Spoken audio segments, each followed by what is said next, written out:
পৃথিবীতে 18টা সভ্যতা এসেছিল। এই 18টি সভ্যতার মধ্যে গ্রিক সভ্যতা ছিল সবচেয়ে উন্নত সভ্যতা। গ্রিক সভ্যতা ছিল সবচেয়ে উন্নত সভ্যতা। প্রশ্ন হচ্ছে যে গ্রিকরা কেন এত উন্নত সভ্যতা পরিণত হয়েছিল, কেন এত সুন্দরভাবে ওরা পৃথিবী রাজ করেছিল যত বছর ছিল? কারণ গ্রিকদের মস্তিষ্ক কাজ করতো কেন লাগিয়ে। গ্রিকরা ওরা পরিকল্পনা করে কাজ করত, ওরা অনুশাসন মেনে কাজ করত, জীবনযাপনটাও অনুশাসন মেনে করেছে এবং তারা ক্রিয়েটিভ ছিল এবং ওটাকে কাজে লাগাতে পারত। এই জন্যে একটা দেশের একটি সরকার বা একটা রাজা সেই সভ্যতাকে বা দেশটাকে, ওই সময়টাকে কখনোই শ্রেষ্ঠত্বে পরিণত করতে পারে না যতক্ষণ না তার মানব সম্পদ সেটাকে শ্রেষ্ঠত্বের দিকে নিয়ে যায়। তো আমি আপনাকে অনুরোধ করছি যে please become a human resource. আপনি একটি সম্পদ। আপনি যখন একটা মানুষ, আপনি সম্পদ, আপনার থেকে আরও সম্পদের সৃষ্টি হবে, এই পৃথিবী সুন্দর হবে, সমাজের বিবর্তন হবে আর এই দেশ অনেক এগিয়ে যাবে। সম্মানিত উপস্থিতি, আমি কয়েকটা প্রশ্ন করছি, আপনারা এবার উত্তর দিন। বলুন তো, কখনো কি রবীন্দ্রনাথ ঠাকুর গিয়ে ভারতবর্ষের সরকারকে বলেছিল, নির্বাচিত সরকারকে, কি আমার লেখা গানটি আপনারা জাতীয় সঙ্গীত করুন? বলেছেন গিয়ে তিনি কখনো? বলেন। অমর্ত্য সেন কখনো গিয়ে কি নোবেল কমিটিকে বলেছিলেন যে আমাকে একটা নোবেল দেন? বলেনি কখনো। কাজী নজরুল ইসলাম কি কখনো বাংলাদেশ সরকারকে গিয়ে বলেছিল আমাকে জাতীয় কবি শিরোপা দিন? বলেনি কখনো।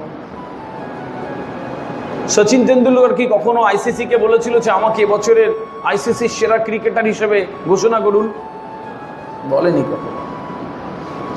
বিষয় হচ্ছে যে এরা কখনোই সরাসরি তাদের কাজকে শ্রেষ্ঠত্ব দেওয়ার কথা কেউ বলেনি, বা কেউ অনেক মোটা টাকা নিয়ে গিয়ে ঘুষ দেয়নি যে আমাকে জাতীয় কবি করা হোক, আমার গানটা জাতীয় সঙ্গীত করা হোক, বা আমাকে নোবেল দেওয়া হোক। এরকম তারা ঘুষ টুস কেউ নিয়ে চায়নি। তাহলে কি করে করেছে তারা? তারা শ্রেষ্ঠত্ব অর্জন করেছে তাদের কাজের দ্বারা, তাদের সৃষ্টির দ্বারা, তাদের সমস্ত পরিশ্রম দ্বারা। তারা নিজেদেরকে একটা দুর্দান্ত অবস্থানে নিয়ে গেছে শুধুমাত্র তাদের ত্যাগ এবং তাদের স্বপ্নের প্রতি অবিচল থাকা, এটা তাদেরকে শ্রেষ্ঠত্ব দিয়েছে। সম্মানিত উপস্থিতি, আপনারা যারা আজকে এখানে বসে রয়েছেন, এর মধ্যে অভিজ্ঞ রাজনীতিবিদ রয়েছেন আগামীর, এর মধ্যে বিরাট বড় একজন বিশ্বসেরা ডাক্তার হবেন বসে রয়েছেন, এর মধ্যে আপনারা কেউ বসে রয়েছেন যে নাসার বিজ্ঞানী হয়ে যাবেন কিছুদিন পরে, আর একটি রকেট উৎক্ষেপণ হবে আর আপনাকে আমরা টিভির পর্দায় দেখব। এর মধ্যে আপনারা কেউ বসে রয়েছেন আগামীর বিজনেস টাইকুন হবেন, আপনার চায়না, কোরিয়া, সাউথ কোরিয়ার সাথে এক্সপোর্ট ইম্পোর্ট হবে, বিরাট বড় বিজনেস টাইকুন হবেন, আর আলামিন রেসিডেন্সিয়াল একাডেমির প্রাক্তনী উৎসবে আপনাকে সবচেয়ে বড়ভাবে সংবর্ধনা দেওয়া হবে ইনশাল্লাহ। সম্মানিত উপস্থিতি, এর মধ্যে আপনারা বসে রয়েছেন, এর মধ্যে কে কোন জায়গাটাতে যাবেন তাকে ওই ঘুষ দিয়ে আর গিয়ে তদবির করতে হবে না যে আমাকে বড় জায়গাটা দিন। আপনার কাজ আপনাকে ওই জায়গায় নিয়ে যাবে। ইংরেজিতে একটা কথা আছে, the only preparation for tomorrow is right to use today.